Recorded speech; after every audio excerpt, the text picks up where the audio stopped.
Voy a comenzar a grabar. Bueno, antes que empecemos, Alejandro, yo creo que una cosa importante. ¿En qué idioma deberíamos estar? En español, lo único que te prohibimos es portugués, pero español e inglés Claro, se okay. puede. Así Porque que... igual los slides están en inglés, como tú puedes ver ahí. Pero... Sí, no, pero en español está perfecto, así que si te sale más cómodo en inglés también hazlo, pero acá en general lo hacemos en español.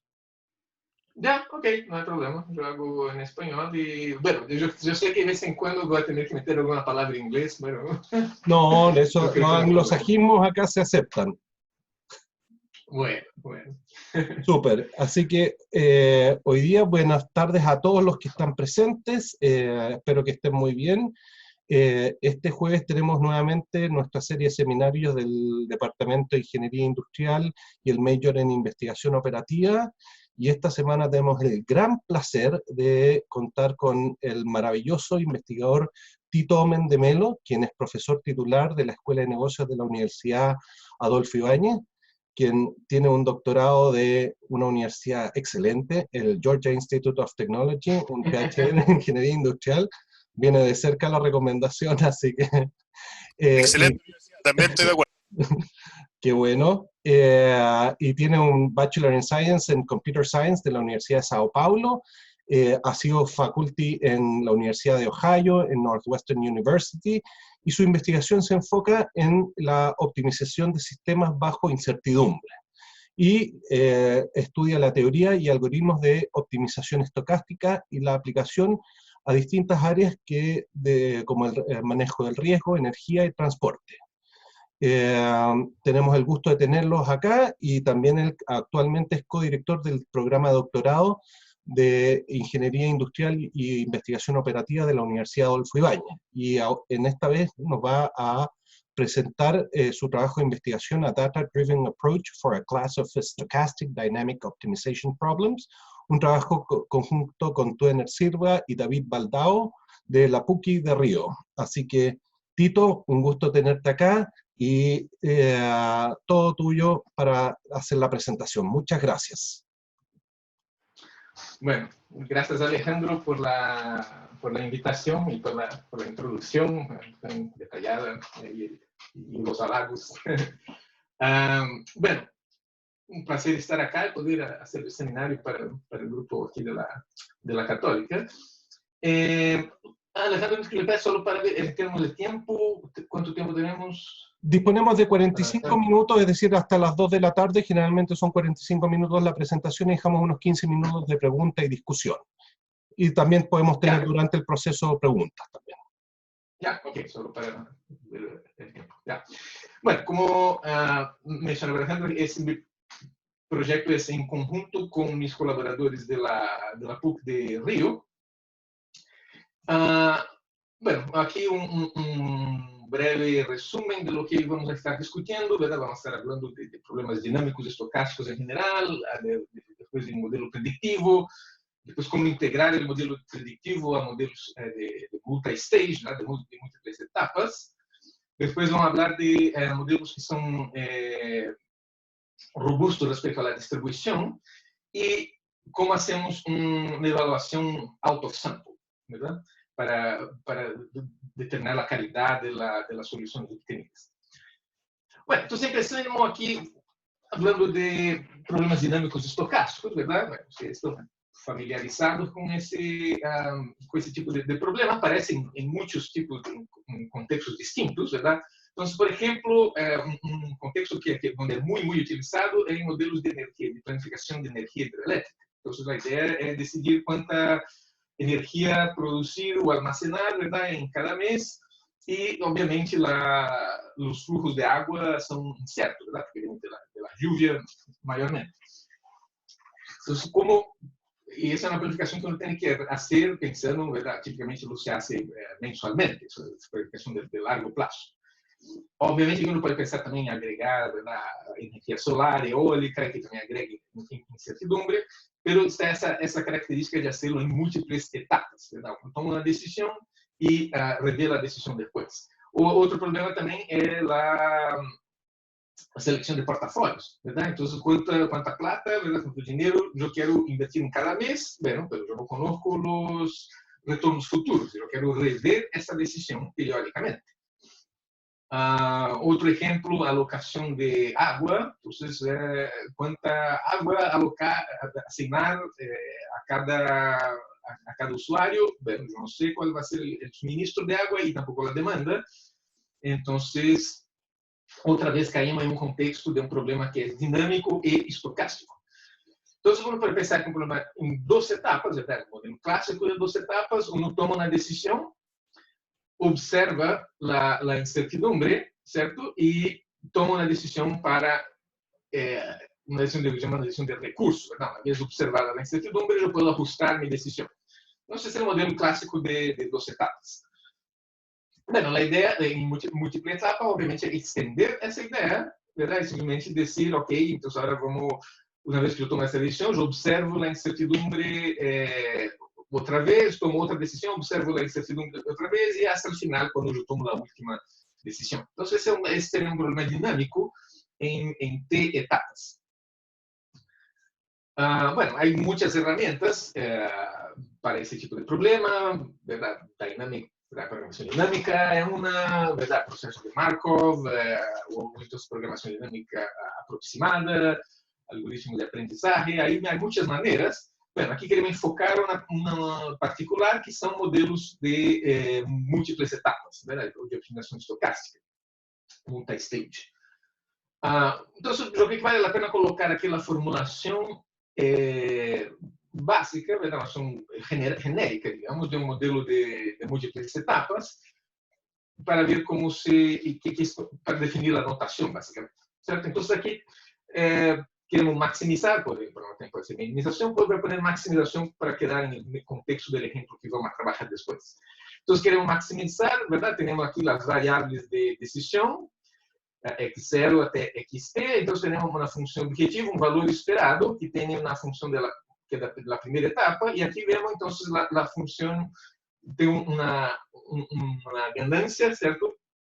Em cada etapa. Então, temos o F1 até o Ft, que é a função da decisão dessa etapa e da incertidumbre observada. A clave acá é que as decisões que eu tomo em cada etapa dependem de um conjunto que pode depender das decisões anteriores e da incertidumbre observada até o momento. Certo? Então, aqui, isso, de maneira genérica, vamos representar isso como um conjunto X grande, T, certo? Que depende das decisões que eu he tomado anteriormente e a incerteza que eu he observado até o momento. Certo? E aqui bueno, estamos fazendo como custo, mas se estamos maximizando, obviamente, a ideia, isso seria visto como uma ganância, um ingresso. Entonces, esa es la formulación clásica. Bueno, uno puede incluso generalizar eso. Hoy día se trabaja también en ese modelo donde uno maximiza el valor esperado, minimiza el valor esperado, puede minimizar alguna función de riesgo. Eso también ya se está... Hay muchos papers también respecto a eso. Pero eso, vamos a trabajar aquí con el modelo valor esperado por el momento. Esa va a ser como la formulación genérica. Bueno. Entonces, las dos preguntas, ¿verdad?, que aparecen en ese contexto son, la primera es, ok, si yo tengo ese problema acá, primero, si yo tengo un valor esperado, yo tengo que determinar la distribución de ese proceso, de alguna manera, ¿verdad? Yo tengo que, ese valor esperado tiene que ser con respecto a alguna distribución, entonces yo tengo que conocer o representar de alguna manera ese proceso, si uno existe, con alguna distribución. E como hacerlo, ¿verdad?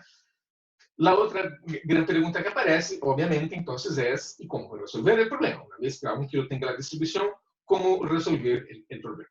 ¿Cierto? Entonces, vamos a empezar a primero discutir el primer punto, que es cómo obtener la distribución. Y ese es un problema realmente difícil, ¿verdad? Si uno piensa, aquí yo puse aquí dos típicos gráficos, ¿verdad? Aquí tenemos el gráfico de stocks, ¿verdad? De hecho, lo hice hoy día en la mañana, pueden ver la fecha aquí de hoy día en la mañana, mostrando la evolución de precios de stocks, ¿verdad? Y aquí está la bajada que todos hemos visto al final como a la mitad de marzo, ¿verdad? Ahora ha subido un poco, ¿verdad? Pero es un proceso extremadamente difícil predecir esse tipo de comportamento.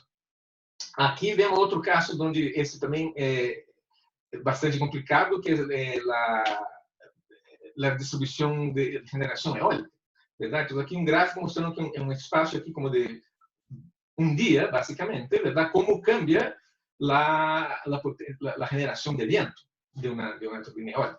Então, há uma variabilidade dentro de um dia, dentro de uma mesma hora, que é muito grande.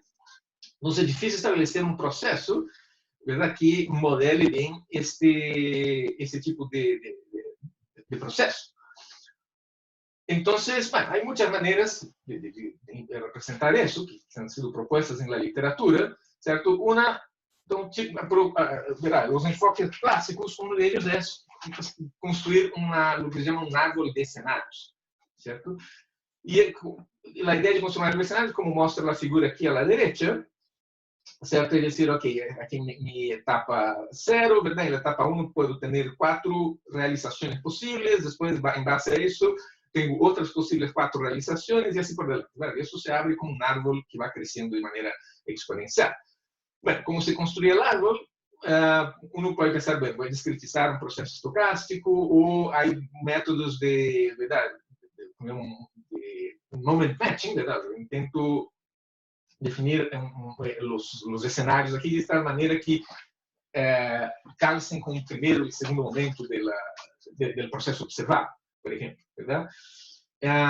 Existem outros, por exemplo, processos basados em estabilidade, também onde a ideia é dizer, ok, eu sei que tem um processo original e eu quero construir um processo aproximado, discretizado, que não esteja muito lejos da distribuição original, verdade? Então, eu me asseguro que não está muito lejos da distribuição original, o valor objetivo do problema não estaria muito lejos, por isso é um problema de estabilidade, verdade? Se eu cambio a distribuição, eu não quero que o valor óptimo, a solução óptima, cambie muito, certo? Então, isso também há muita literatura a respeito, ou simplesmente probabilidades que vêm de expertos, verdade? Aqui temos o caso agora, estamos vivendo uma incertidumbre total, verdade? No momento presente com o tema do coronavírus e como podemos prever o que vai passar o próximo mês ou o próximo ano, verdade? Aqui não há um processo estocástico que nos diga que fazer. Aqui, se queremos modelar a incertidumbre, possivelmente tem que ser algo em base a cenários dizendo, ok, que passa se a economia melhora, se a economia queda muito mal, ou de distintos estados, certo? Então, aqui são cenários finitos e uno assigna certas probabilidades. Então, depende realmente da aplicação que uno está dando. Não há uma receita universal acá. Bueno, outro tipo de enfoque que existe são métodos paramétricos. Verdade? Então, qual é a ideia? Uno diz, ok, vou postular um processo estocástico, verdade? Que minha incertidumbre siga um certo processo estocástico e vai ajustar os parâmetros em base aos dados. Então, um exemplo típico é os modelos de finanças, verdade? Há muitos modelos de finanças, aqui só um exemplo, verdade? Os modelos de Brown Motion geométricos, certo? Onde uno postula que, bueno, meu processo funciona assim, certo? Aqui, W é um processo browniano estándar, e então aqui estimamos o drift, verdade? E a volatilidade a partir de los dados, verdade? Então, eu já parto do princípio que o processo tem essa forma, certo? Outro tipo de modelos modelos autorregressivos. Se usa muito, por exemplo, na planificação hidrelétrica que eu mencionava anteriormente, se usa muito os modelos autorregressivos para modelar o fluxo de água, a entrada de água que vem de las séries hídricas, de lluvia. Então, se modela, bueno, a lluvia em um certo período, em um certo mês, depende da lluvia em los meses anteriores. Então, tipicamente vai ser uma constante, um parâmetro acá, e o epsilon t acá é um ruído, certo? Tipicamente, como uma normal, certo? Distribuição normal. Então, a ideia é estimar os parâmetros phi a partir dos dados, certo? De maneira que possa calibrar esse processo autorregressivo. Então, esses são enfoques tipo paramétricos. Bueno, pero por otro lado, hoy día estamos viendo el avance de muchos modelos predictivos que hacen un pronóstico de la incertidumbre directamente a partir de los datos. Si bien, claro, lo anterior también usaba datos, pero aquí la idea es usar incluso enfoques más tipo no paramétricos, ¿verdad? Entonces, ¿cuál es la idea acá? Es poder usar ese tipo de técnicas, ¿verdad? Que salen de esos modelos predictivos y conectarlas directamente a un modelo prescriptivo, que va a ser el modelo de optimización. Entonces, tomar las decisiones directamente en base a ese modelo predictivo que hemos utilizado, sem passar necessariamente por etapas de ter que definir um processo estocástico, por exemplo, como vimos anteriormente. Então, com isso, especialmente quando tem muitos dados, pode ganhar, verdade, com não ter esse erro, entre comillas, certo, de aproximar o processo original por um processo estocástico, por exemplo, um processo browniano, como vimos.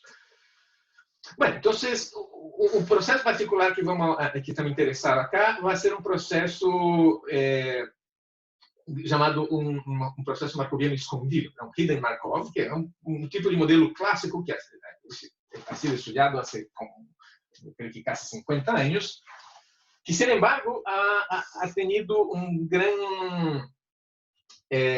ha reaparecido agora, verdade? Porque em realidade é uma ferramenta bastante potente de machine learning, verdade? De hecho, busca casi qualquer livro de data science vai ter capítulo aí que habla de hidden Markov models, porque é uma ferramenta de machine learning que é bastante potente, porque essencialmente classifica os dados em estados que não são observados. Essa é a ideia do HTML. Classificar, eu tenho um processo, vou classificar esse processo em estados que não são observados. E vai construir uma cadeia de Markov com esses estados que foram aprendidos de los dados e estima a probabilidade de transição. Então, a ideia é que uma vez que eu tenha isso, vai ser o tipo vice-versa, verdade? Em aprendizagem de máquina, vai ter dados de entrenamiento, e uma vez que tenha isso, então aí pode usar, bueno, incluso pode agregar aqui uma etapa de validação e depois uma etapa de testeo.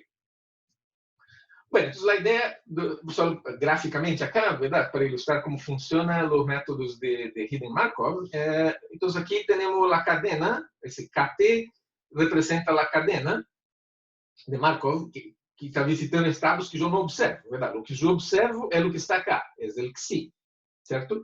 Então, isso pode ser representado, então você pensa que essa é a cadena, esse é o processo, e aqui está os estados dessa cadena de Markov, que eu não vejo, verdade? Então, para cada estado, está associado aqui, tipicamente se utiliza uma mistura de normales, verdade? Para representar o valor da variável observada, que vai ser uma variável contínua, nesse caso.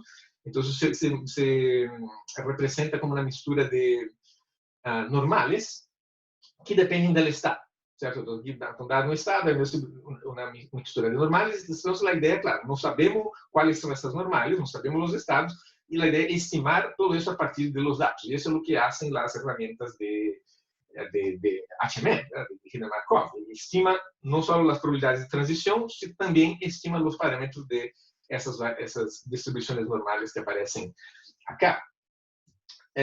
Então, o que estamos estimando, basicamente, são as probabilidades de transição, como mencionei, certo? Aqui temos a cadena KT, então, a probabilidade de transição do estado J ao estado K, certo? E os coeficientes que se associam a essa densidade condicional.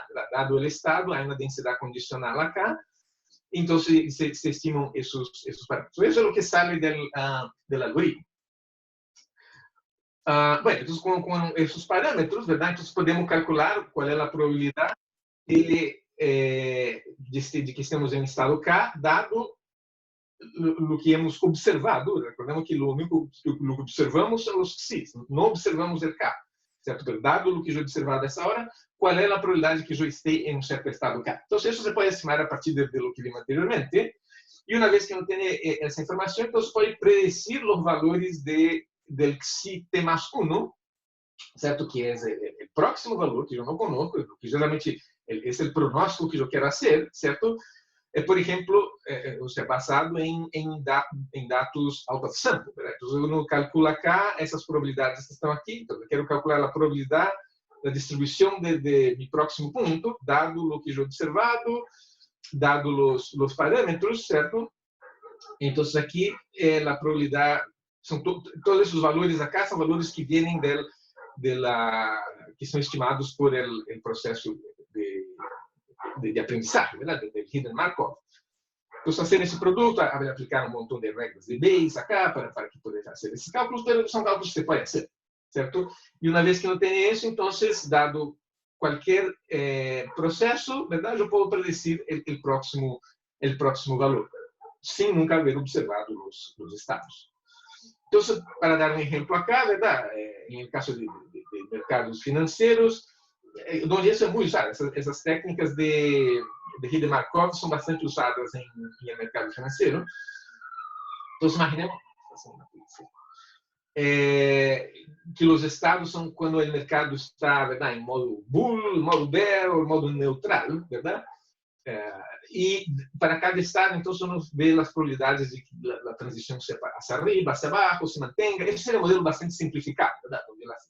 Só há 3 transições a partir de cada estado. Nós estamos fazendo algo mais genérico, onde há toda uma distribuição contínua para cada estado, certo? E aqui estão as probabilidades de transição entre os estados. Então, isso seria o que saldría por exemplo, em uma análise para o mercado financeiro.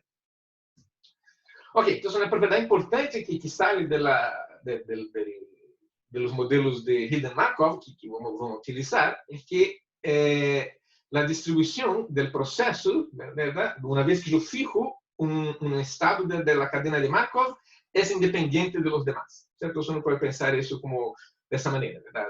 Si yo tengo dos, veo el XT más 1, ¿cierto? Dado los estados en J y el estado en K, entonces yo podría multiplicar las probabilidades, son independentes. Vamos ver que essa propriedade de independência vai ser muito importante ao desenvolver os algoritmos de optimização. Ok? Já. Alguma dúvida hasta agora? Tudo bem? Todo bien. Já, super. Já, então, vejamos agora como resolver esse tipo de problemas, certo?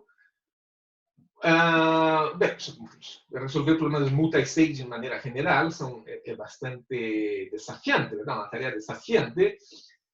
Obviamente, você necessita assumir algum tipo de estrutura para poder aplicar algoritmos. Então, quando a função aqui, recuerdo que o FT é a função objetivo de cada etapa e o XT define o conjunto factível em cada etapa. Então, em particular, quando temos funções lineares e o X é um conjunto poliédrico, há algoritmos eficientes. Isso se generaliza, incluso, poderia maximizar, generalizar um pouco acá. Em caso de problemas de maximização, quando F é côncava e o conjunto X é convexo.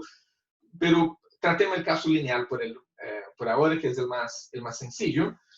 Entonces, hay un algoritmo que es muy utilizado en la práctica, pero realmente muy utilizado por la gente que trabaja, por ejemplo, con la planificación hidroeléctrica y usa ese tipo de algoritmo.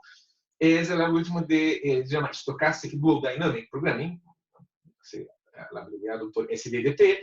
Es un algoritmo propuesto en los años 80, ¿verdad? Fue publicado en 91 por el grupo de investigadores de Brasil, Mário Pereira, que hoy día tiene una consultora gigante de energía que trabaja en todo el mundo y básicamente los métodos que la aplica tienen toda la base en el SDDP que fue creado en ese momento, ¿verdad? Entonces es bastante potente, ha sido aplicado muchos otros, mucho más gente también, no solo en Brasil, pero fuera de Brasil. E qual é a ideia acá? É combinar uma extensão do método tipo L-shape, que é clássico de optimização estocástica, verdade? Onde se faz basicamente um método de composição de Benders, aplicado ao contexto multi-stage, pero con muestreo de escenarios. La parte de muestreo aquí es muy importante porque la idea es trabajar con problemas que es imposible enumerar todos los escenarios, ¿no?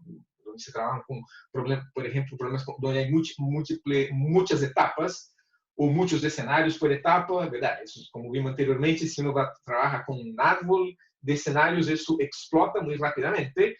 Entonces aquí la idea es no hacer la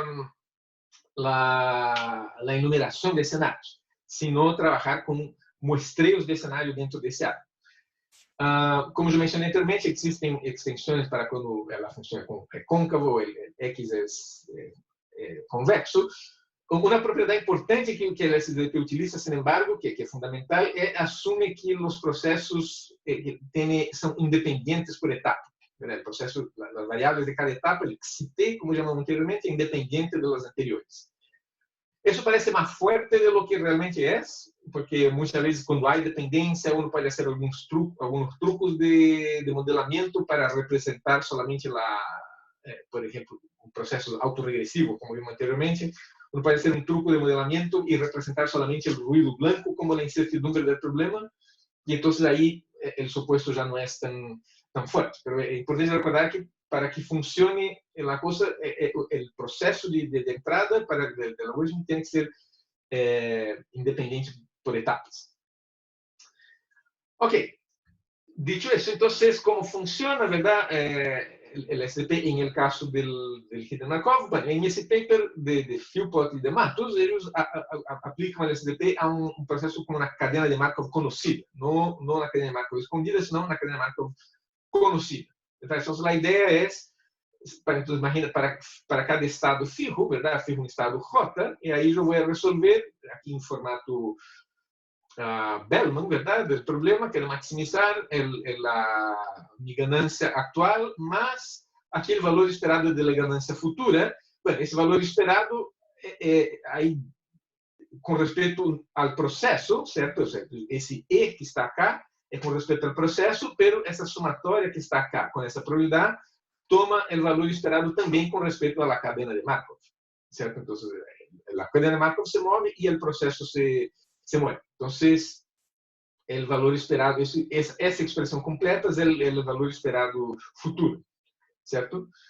Y eso se define entonces recursivamente, ¿verdad? Período 0 yo hago eso, después para cada período t es la misma cosa, ¿verdad? Yo maximizo mi ganancia presente, ¿cierto? Más el valor esperado de la ganancia futura. Bueno, entonces, ¿cuál es la idea entonces, para resolver ese problema? Es decir, okay, ese es un problema complejo, porque obviamente no conocemos la función futura, ¿cierto? La función ganancia futura.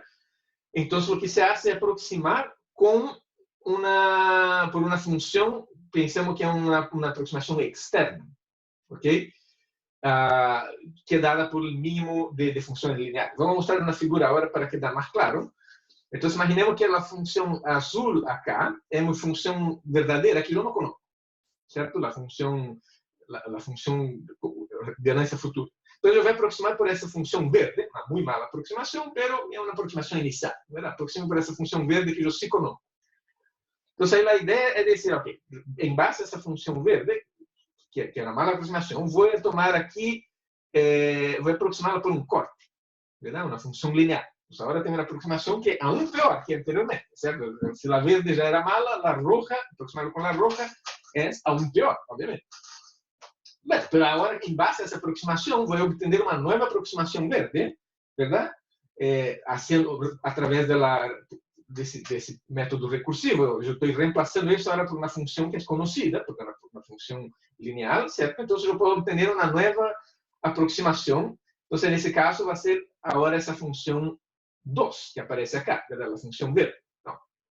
Igual se dice una aproximación medio mala, ¿cierto? Pero vamos a repetir el proceso. Vamos a hacer otra vez, tomar una aproximación lineal, pero ahora mi aproximación de la función azul va a ser la combinación de las dos rojas, ¿cierto? Entonces ahora yo tengo una aproximación un poco mejor. En base a eso, obtenemos otra función verde, que já vai ser melhor que as anteriores, e repetimos o processo. Agora, vai obter aqui, ¿verdad? Uma aproximação linear em certo ponto, e vemos que agora já temos uma aproximação cada vez melhor da função original. Então, a ideia é uno hace iterativamente hasta que isso se aproxime bastante bem da função original. Entonces, claro, ese es un método de cortes clásico de Benders, pero aquí está ese detalle importante que no estamos trabajando con la función original. Los cortes son sobre una aproximación ya. Entonces hay un doble grado de aproximación acá. Essa aproximação verde e depois la roja, pero sin embargo hay pruebas de convergencia, ¿verdad? Y se puede probar que eso converge a la función original. Ok, entonces una gracia de ese tipo de método y ese supuesto que yo mencionaba de que son a independencia entre el proceso entre las etapas, es que entonces esos cortes que vamos generando podem ser compartidos em todos os nodos que estão em uma mesma etapa. E uma política. Isso é muito importante, verdade? Algo que uma característica muito importante do SDDT, que não é válida, por exemplo, se uno resolve um problema multi-stage por árvore de cenários, verdade? Onde uno encontra a solução para cada nodo do árbol, verdade? A gente pode encontrar a solução, mas isso não me permite na política, no sentido de que, bueno, se eu observo um cenário que não é nenhum dos cenários do árbol, eu não sei o que fazer. Certo? Quando uno resolve um problema multi-stage com um árvore de cenários, só sabe fazer o que está predito dentro do árvore de cenários. Mas aqui não. Aqui, uma vez que uno tem essa política, verdade? Pensa que temos uma aproximação da função ganancia futura através de cortes. Então, agora, dado um estado inicial, justamente o que temos que fazer é simular um caminho específico do processo. O modelo em cada etapa agora é simplesmente um modelo de programação linear, porque a função objetiva é linear, o conjunto de funções é poliédrico, e a função ganancia futura foi aproximada por funções lineares. Então, agora temos um problema que é inteiramente linear em cada etapa. Isso é depois que eu encontro a solução óptima. Isso é importante recordar. Verdade? Para evaluar a política resultante. Então, podemos simular esse processo e se resolve um problema de programação linear em cada etapa. E com isso podemos estimar a função objetiva. E assim, na simulação, podemos simular muitos processos, muitos caminhos do processo, e com isso ter uma estimação bastante precisa da função objetiva. E esses cenários que são generados não têm que ser os cenários de um árvore, nada, são cenários do processo original. Isso é importante. Okay? Então, é uma característica do SDP que é realmente fundamental. Veja que não pode evaluar, trabalhar com políticas genéricas.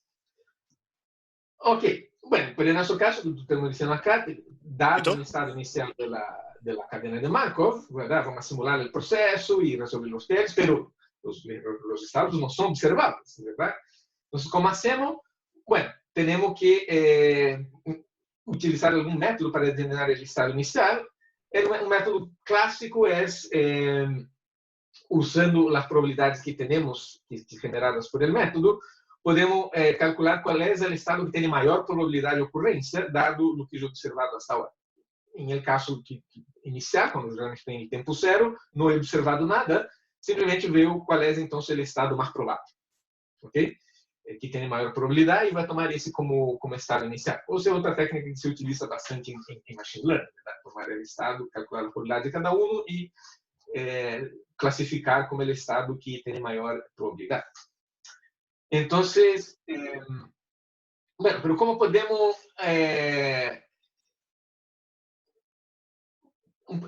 tenemos que aquí analizar un problema que sale de los modelos de Hidden-Markov, que puede tener una consecuencia grave, como vamos ver más tarde, ¿verdad? Una desventaja de ese tipo de método es que los parámetros que salen, ¿verdad? La matriz de transición, todos los parámetros que son estimados, son funciones de los datos que son observados, ¿cierto?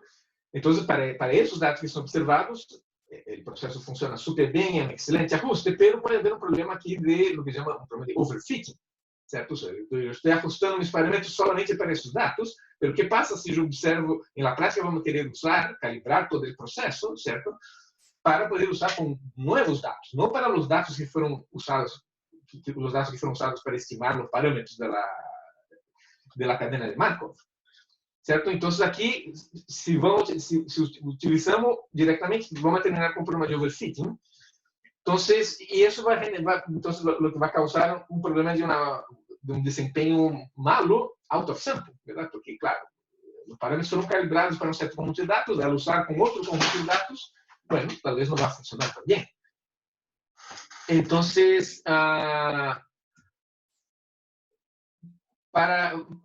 para poder resolver esse problema, o que vamos usar, então, são modelos de optimização robusta respeito à distribuição para as probabilidades que saem da cadena de Markov. Então, qual é a ideia? É dizer, ok, temos essa matriz de transição. Bueno, eu não confio muito nessa matriz de transição, ¿verdad? Porque há erros de estimação, afinal. Mas então vamos permitir uma certa ambiguidade dentro nessas probabilidades de transição. Não vamos trabalhar diretamente com a probabilidade de transição do modelo, senão vamos trabalhar com um conjunto de ambiguidade. Isso, verá, há toda uma literatura sobre problemas de, digamos, distribution robust, certo? Há muitos papers. Há um paper em particular acá que prova um contexto distinto, que você pode provar que tem modelos desse tipo têm bom desempenho out of sample. Okay? Então, há base teórica para isso. Bom, então, qual é a ideia de modelos com robusto respeito à distribuição, verdade? De maneira genérica, mais allá do problema particular que estamos trabalhando acá. Nesse tipo de modelo, a ideia é que essa distribuição é desconhecida. Então, você construi um conjunto de ambiguidades e vamos a proteger contra a pior distribuição nesse conjunto de ambiguidades. Ok? Então, nesse contexto, vamos a reemplazar a função objetivo do período t, certo? Por aqui está a ganância presente, certo? Pero em vez de tomar aqui o valor esperado respeito a um certo p, vamos tomar o pior caso em um certo conjunto de ambiguidade. Então, que depende do estado J, verdade? Recordemos que o J acá está fixo. Então, para um estado J fijo, verdade? Eu vou definir um conjunto de ambiguidade. Se não miramos o que está em rojo, seria simplesmente mirar a matriz de transição a partir do estado J, como eu vi isso anteriormente. Mas agora, o que vamos fazer é dizer, mira, eu não vou confiar nessas probabilidades de transição, senão vou tomar o pior caso. Estamos maximizando, vou tomar o pior caso dentro do conjunto de ambiguidade. Bem, como se define esse conjunto de ambiguidade? Outra vez, há muitos métodos distintos na literatura que han sido propostos em geral para formar conjuntos de ambiguidade. Aqui, em nosso caso, é conveniente usar o que se chama a variação total, que simplesmente pode pensar que são dois vetores, é como a norma 1 da diferença, certo? É como suma a diferença de valores absolutos entre o P e uma distribuição de referência. Então, a ideia aqui, vamos usar uma distribuição como distribuição de referência, o que sí sale que foi estimado, verdade, por el método del hidden Markov, pero vamos permitir uma ambiguidade. Vamos poner uma bola, entre comillas, ¿verdad? Uma bola porque estamos trabalhando com norma 1, pero uma bola alrededor de essa distribuição e então vamos parametrizar isso por um delta. Então vamos permitir uma distância máxima de delta. Claro, com delta igual a 0 significa volver a usar diretamente as probabilidades do hidden Markov. E se eu pongo delta infinito, significa que eu posso usar qualquer probabilidade. Eu estou ignorando completamente o que saiu do hidden Markov e vou permitir qualquer probabilidade. Certo? Então aí se acerca mais a um modelo do tipo robusto, verdade? Onde está vendo o pior caso. Ok? Mas aqui se vai mostrar, em realidade, não é necessário tomar delta infinito, o valor máximo de delta acá, em realidade, é 1. Então, aqui temos um rango bastante preciso para trabalhar com esse delta. Bueno, então, como reformulando o problema agora, certo? Quedamos com um problema mais complexo, obviamente, verdade? Recordemos que tínhamos agora um max, min, verdade? Trabalhar com problemas tipo min, max é delicado. Então, vamos usar um truco clássico nesse tipo de enfoque, que é dualizar o problema. Vamos dualizar esse problema de min para passar a um problema de max, e aí juntamos com o max que está fora, certo? Para ser como único problema de optimização. Então, essencialmente, essa é a ideia, verdade? Então, esse problema interno se transforma en un problema de maximización. No voy a entrar en el detalle de las ecuaciones, simplemente el dual del problema que habíamos visto. Pero lo importante acá es que es un problema de maximización y que entonces podemos juntar con el problema de maximización en X que habíamos visto anteriormente. Entonces queda un problema con esa forma acá, que puede parecer un poco fea, ¿verdad? Pero matemáticamente válida, ¿cierto? Porque todos los problemas son convexos, entonces se puede hacer eso sin problema. Entonces isso é um problema que é convexo, sigue sendo convexo, pero al contrario de lo que pasa con los modelos tradicionales, ¿verdad? De multi-stage, ahora vemos que la función costo-futuro aparece en la restricción, no en la función de objetivo, ¿verdad? Sin embargo, podemos hacer el mismo procedimiento. Es fácil ver que si reemplazamos eso con una cota superior, ¿cierto? La desigualdad, y tenemos una aproximación externa, ¿verdad? Al problema original. Y entonces podemos proceder tal como hicimos anteriormente, ¿verdad? Entonces reemplazamos la función con una función por cortes y etc. ¿Ok? Se puede hacer también una aproximación interna, ¿cierto? La idea, la misma cosa, vamos a tomar esa función, la función ganancia futura, vamos a reemplazar por una aproximación interna, o sea, una cota inferior, y entonces eso nos da una cota inferior para la función ganancia futura. Y esa aproximación, en nuestro caso, tomamos las combinaciones convexas de los puntos generados por el algoritmo. Entonces, la idea más o menos es esa, para la misma figurita que teníamos antes, ¿verdad? Esa es la función desconocida. Ahora tenemos una función interna, que es desconocida, y vamos a aproximar, dado los dos puntos que yo he visto, voy a aproximar simplemente por una aproximación convexa. Yo no conozco la función v, yo solo conozco los puntos donde esa función fue calculada, en x1 y x2, entonces tomo la combinación convexa de esos dos puntos. Entonces, así por delante. Entonces, en base a eso, voy a generar otra función interna. Ahora voy a tomar un punto que está entre los dos, voy ahora mirar si está entre el casco convexo, voy a evaluar esa función. Ahora tenemos la función roja acá como una aproximación mejor, y así por delante. Bueno, cuando el punto que yo quiero evaluar está fuera del convex hull, ¿verdad? Entonces vamos a combinar con un lower bound absoluto que tenemos acá, ¿verdad? Pues aquí vamos a ver que tenemos una cota inferior absoluta, y eso entonces lleva a una aproximación de ese tipo. ¿Okay? Entonces tenemos una aproximación inferior y superior.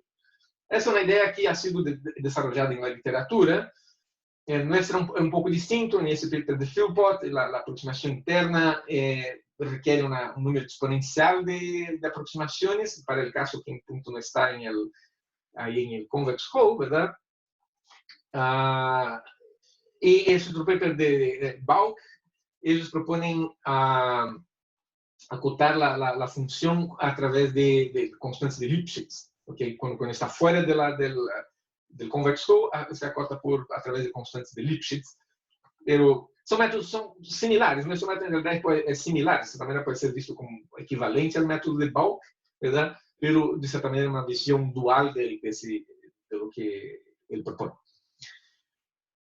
Bueno, para hacer un método para evaluar el desempeño out of sample, ¿verdad? Vamos a hacer, acá solo para describir, que queremos hacer vamos a usar datos de entrenamiento, ¿cierto? Y vamos a hacer analizar el desempeño out of sample. Para eso generamos estado de Markov, dado la solución, corremos el algoritmo, ¿verdad? Eso es lo que se llama un rolling horizon, ¿verdad? Un horizonte.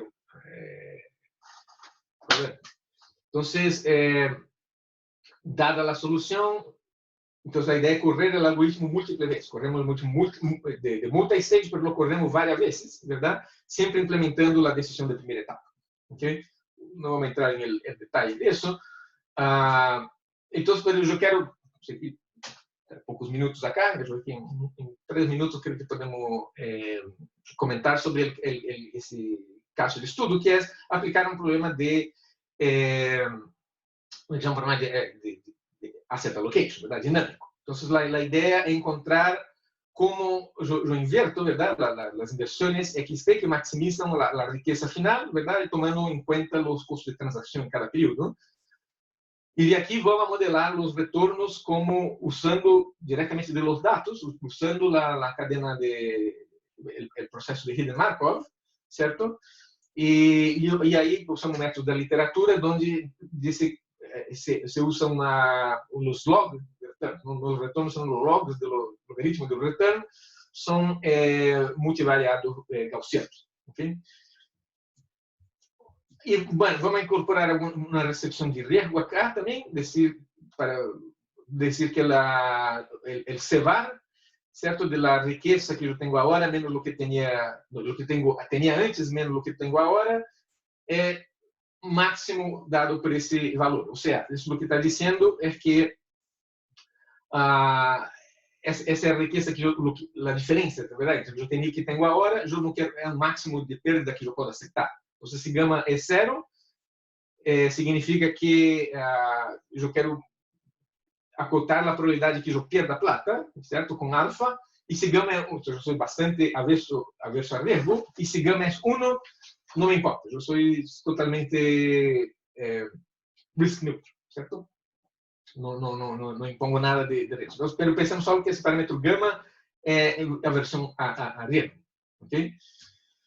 Bueno, entonces el data que usamos, el clásico de French, forma French, con você fala los industriales, usamos un dato de entrenamiento de 444 meses para el entrenamiento y el testing, entonces eso va hasta diciembre de 2006, y después a partir de enero de 2007, ese va a ser el dato de testing, ¿okay?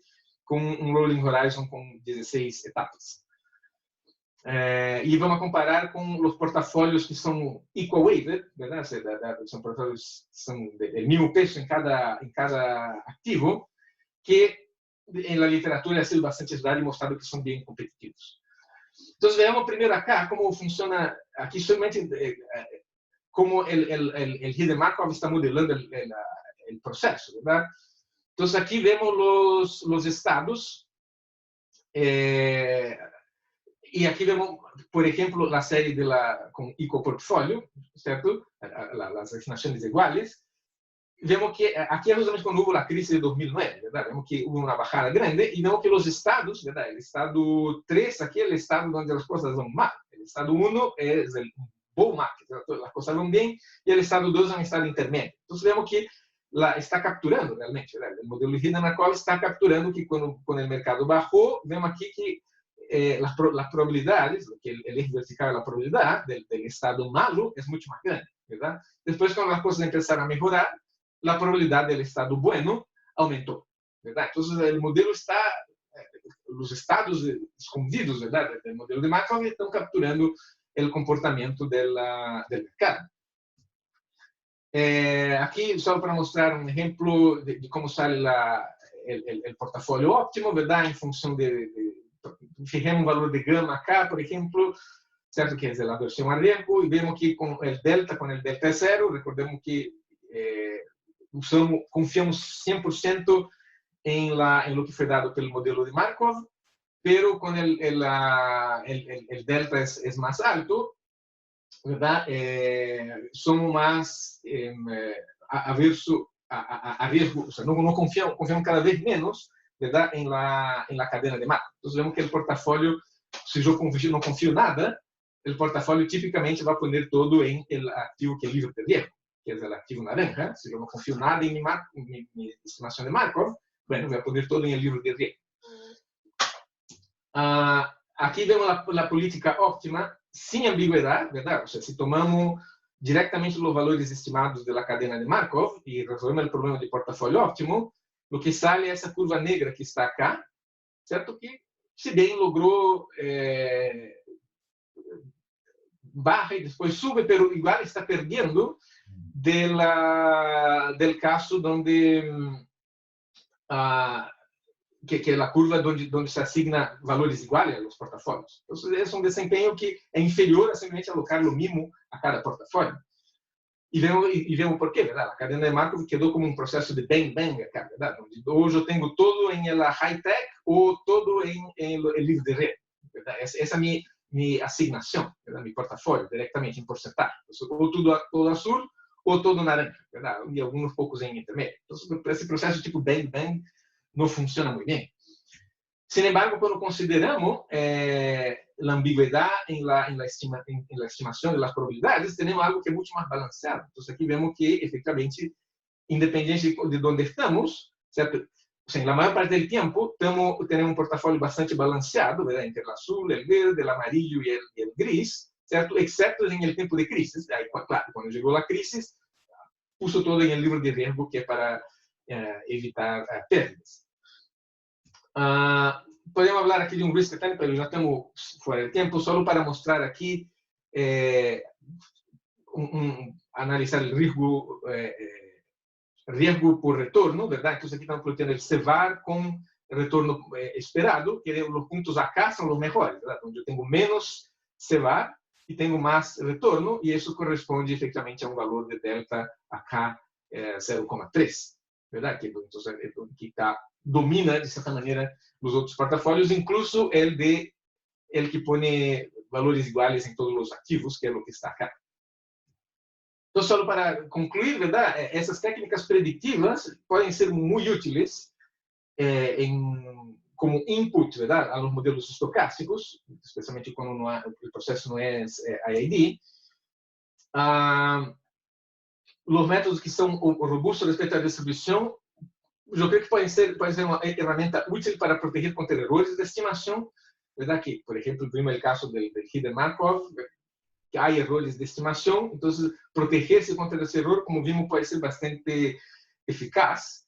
E eu creio que o exemplo aqui também mostrou que esses modelos de Hidden Markov podem ser bastante úteis para modelar dados diretamente. ¿Verdad? Vimos o caso de retornos, pero outras aplicações. Até uma hora, usando uma aplicação com Rodrigo Carrasco, que eu vejo que está acá presente, donde están modelando la energía solar, ¿verdad? Entonces, la generación solar, entonces podemos, lo mismo, para mirar las series de energía solar, aplicar un modelo de Hidden Markov y utilizar ese tipo de método.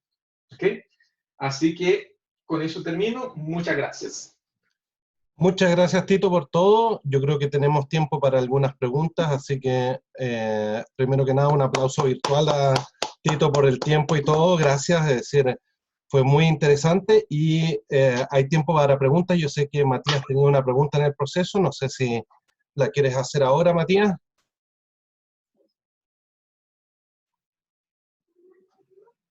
¿Alguien? No, yo estoy claro, me aclaré solo la película. Gracias. Sí. ¿Alguna pregunta? Y ahí, Tito, un poco, ¿tú para dónde ves el futuro, es decir, tanto a nivel de aplicaciones como teóricamente? Es decir, ¿cuáles deberían ser los siguientes pasos de acá para dar? Es decir, porque es súper interesante todo lo que estás planteando y tú nos mostraste unas aplicaciones, pero ¿dónde, tú dices que ahora lo estás aplicando en energía solar? ¿Dónde más lo ves como aplicación, aparte del agua que nos dijiste, aparte de la generación o de energía? ¿Y qué otros ámbitos tú encuentras que tendríamos harto potencial de utilizar estas aproximaciones? Yo creo que, en principio, cualquier aplicación donde uno tiene...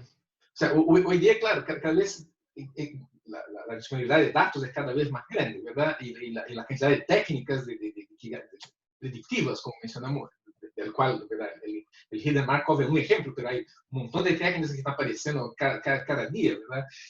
Entonces, yo creo que aquí, donde sea que los modelos dinámicos pueden ser útiles, ¿verdad? Por ejemplo, otro proyecto que estaban trabajando, no aplicando esas técnicas, pero en principio algo que podría ser minería, por ejemplo, ¿verdad? Donde uno quiere, en minería uno también quiere hacer una planificación, ¿verdad? A lo largo del tiempo, y tiene que revisar a planificación inicial, ¿verdad? Cuánto yo voy a extraer de cada bloque, ¿verdad? Pero dependiendo do que já é observado, ¿verdad? Que já é extraído, eu vou ir cambiando minha decisão, ¿verdad? Obviamente, eu he observado que tenho muito mineral, então eu vou actualizar minhas distribuições, certo? E vou então cambiar, quizá, minha planificação de onde eu vou extrair, certo? Então, mineria também é outro exemplo. La gente de energía, como yo mencioné, que trabaja mucho con eso, eléctrica, eólica, solar, planificación. Vimos el problema de asignación de agua, ¿verdad? El tema de asignación de agua es muy importante. El proyecto particular que yo mencionaba ya, un proyecto que una colega hizo en Estados Unidos, pero yo creo que aquí en Chile podría ser muy relevante, dado el problema de escasez de agua, ¿verdad? Que hay en Chile, que es como uno asigna agua a diferentes comunidades, ¿verdad? En función del suministro y de la demanda. Y eso también uno quiere hacerlo periódicamente, puede ir igual aprendiendo de los datos, ¿verdad? Entonces, yo creo que en términos de aplicaciones, yo creo que hay muchas. Y en metodología, claro, yo creo que yo creo que hay una gran oportunidad aquí para aplicar otros tipos de métodos, ¿verdad? El Hidden Markov es un ejemplo, pero hay muchos métodos de Machine Learning y ya la integración con optimización está cada vez más avanzada. Hay mucha gente trabajando en eso, ¿verdad? En cómo representar ciertos métodos de Machine Learning a través de modelos de optimización, ¿verdad? Temas de árboles de clasificación, árboles de regresión, ¿verdad? Todas esas técnicas y cómo representarlos a través de modelos de optimización. Entonces, eso que después para juntar ese modelo predictivo con el modelo de decisión, yo creo que ahí también hay mucha gente também trabajando nisso, pero aqui eu creio que é interessante ver como isso funcionará em el caso de los modelos dinâmicos, estocásticos, ¿verdad? Que é o ponto dessa charla em particular. Y ahí, Tito, un poco preguntándote, porque también uno acá la data la va obteniendo y tiene un costo muchas veces obtener esa data. Y uno a veces tiene que ser selectivo en la obtención de la data. ¿Tú has trabajado en esos ámbitos de, ok, si yo tengo, por ejemplo, y especialmente en el minero, prospección minera, y tengo unas limitaciones de la cantidad de prospecciones que tengo que hacer, cómo yo puedo guiar mejor este proceso para, o si hay algún nivel óptimo de data para tomar decisiones? Creio que aí é um problema um pouco distinto, um problema super importante, quando onde os dados são muito limitados, certo? E então, uno tem aí mais, eu creio que aí cai mais nesse paradigma de lo que se chama, verdade? Exploração versus explotação, verdade? Que donde, bueno, se eu tenho poucos dados, tenho que ser muito cuidadoso de onde eu vou aprovar, certo? Então, aqui, claro, eu pensaria que é um tipo de modelo distinto a lo que estamos trabalhando acá, verdade? Pero que também tem muitas aplicações, por exemplo, em experimentos médicos, ¿verdad? É um caso clássico, ¿verdad? Onde eu não posso provar com muitos pacientes. Pero aí eu creio que é um pouco distinta a herramienta. Perfecto. ¿Alguna otra duda o pregunta? Ahí Marcel Favreux. Sí. Hola, ¿qué tal? ¿Se escucha bien? Sí, perfecto. Sí. Bueno, perfecto. Hola, Tito, muchas gracias. Muy interesante la presentación. A mí, en lo particular, me interesa bastante porque en mi doctorado estamos trabajando con temas de planificación hidrotérmica y justamente estos temas son claves acá. Y de hecho, una de las cosas que hemos notado en análisis que hemos realizado hasta ahora es que con respecto a los afluentes de los embalses no solo existe una dependencia temporal, sino que también existe una fuerte dependencia espacial, digamos. Y mi pregunta va un poco asociada en ese sentido, es decir, si es que esta metodología propuesta de alguna manera podría permitir capturar esta correlación espacial.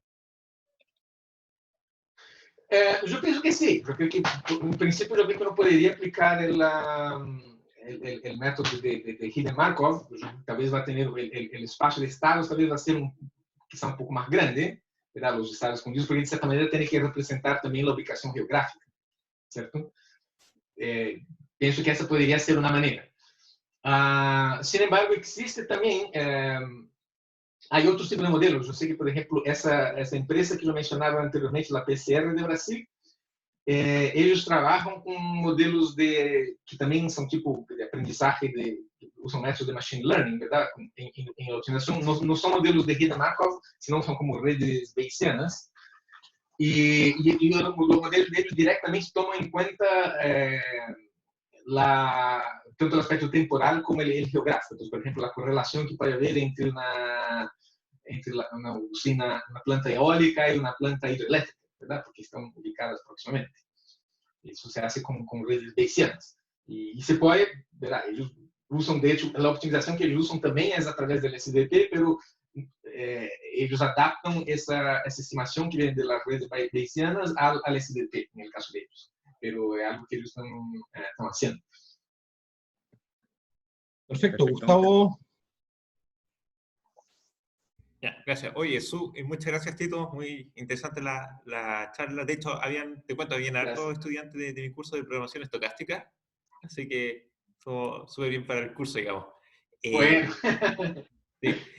Oye, una pregunta bien puntual. Bueno, está SDDP, que supone, digamos, variables continuas. Hace algunos años apareció SDDIP, que sirve para una extensión que sirve, digamos, para variables binarias, ¿cierto?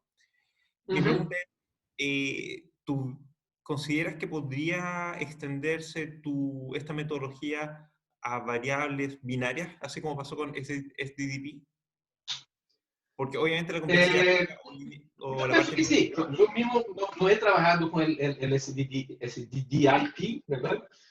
Pero por lo que entiendo es una extensión del SDDP donde uno hace ciertos cortes de manera distinta por tomar en cuenta las variables enteras. Exactamente. Pero el principio básico sigue siendo lo mismo, ¿verdad? Hacer esas aproximaciones externas a través de cortes, ¿cierto? La diferencia es cómo se generan los cortes. Sí. Pero entonces, en principio, yo no me imagino que se podría extender a ese tipo de modelo que estoy presentando acá. Obviamente, la complejidad computacional sería mucho más grande, ¿verdad? Por las variables enteras, pero considerando lo que ha sido hecho para el SDIP, ¿verdad? Que tú conoces bien, ¿verdad? El trabajo que partió con Shabir Ahmed y Andy Sun. Yo me imagino que podría ser aplicado acá de manera más o menos directa, aunque yo mismo no he probado. No, está bien, perfecto, muchas gracias. ¿Alguna otra pregunta? Sí, yo quiero hacer un comentario más general. Gracias, Tito. Este tipo de herramientas yo no soy muy experto, pero debería saberlas, así que se agradece recordarnos este tipo de... Pero en algo sí, en lo que yo me he manejado harto últimamente es en temas de procesos de decisión markoviana y en aprendizaje estadístico, reinforcement learning, Q-learning, para resolver problemas de ruteo. ¿Ya? Ajá. Y en esos ambientes, típicamente, estaba pensando también en la pregunta de Gustavo, en esos ambientes típicamente uno va por eso, ese tipo de metodologías, porque los problemas son altamente combinatoriales, son explosivos, hay decisiones de ruteo en tiempo real.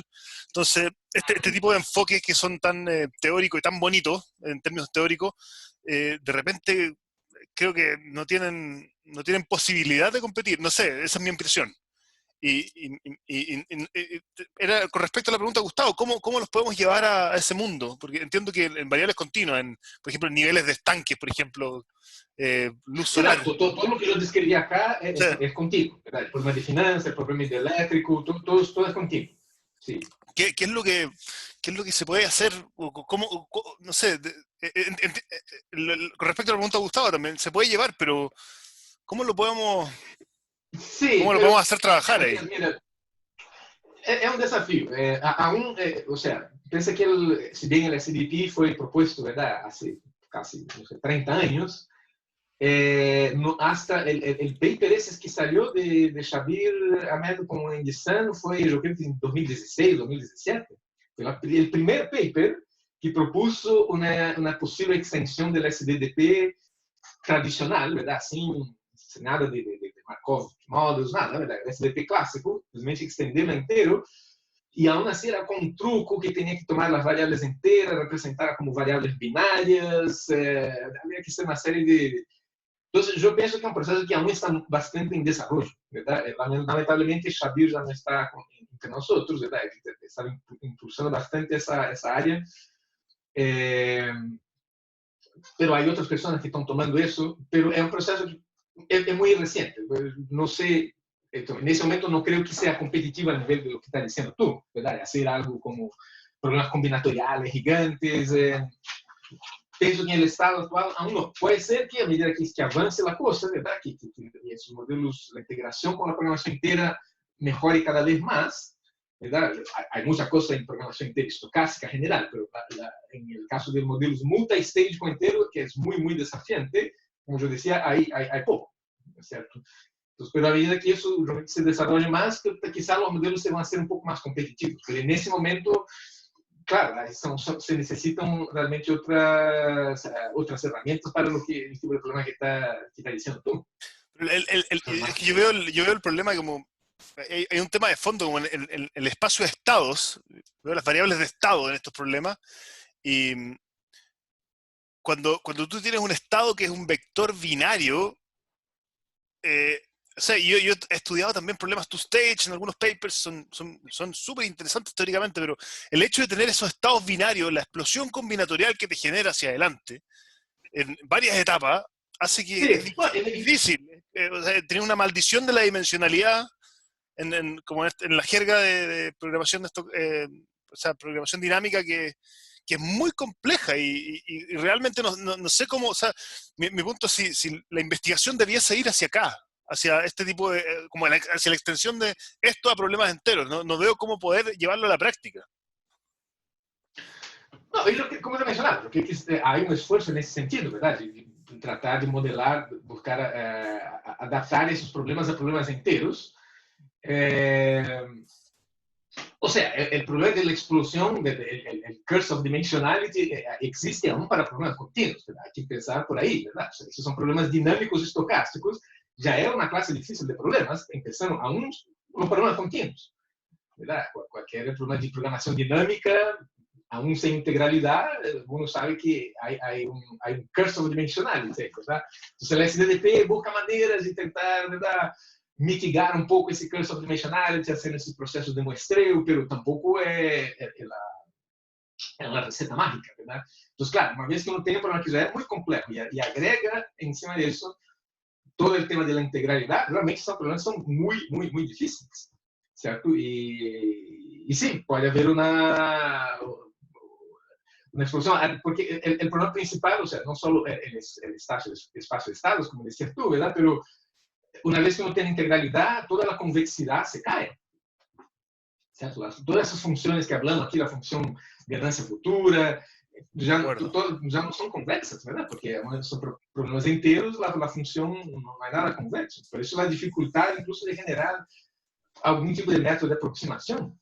De acuerdo. Entonces son problemas que son muy desafiantes. Yo creo que la investigación es súper válida, ¿verdad? De investigar sobre eso, sin prejuicio de todo lo que se hace en la parte continua, porque hay muchos problemas que son continuos y son muy importantes, ¿verdad? Entonces yo creo que bueno, hay trabajo para todos, ¿verdad? No, sí, estoy de acuerdo, solo es un poquito una pregunta que ir más allá de cómo podemos llegar, cómo podemos saltar esa etapa. Encuentro que todavía estamos ahí muy limitados o sea, en estos enfoques más exactos, digamos. Claro, nesse caso, então, exato, claro, você não quer encontrar a solução óptima comparado, não sei, com heurísticas e coisas desse tipo. A isso te refieres? Sí. Sí, no hay duda. Aquí, claro, aquí igual são métodos que buscam encontrar a solução óptima, obviamente igual, há um montão de aproximações en el camino, ¿verdad?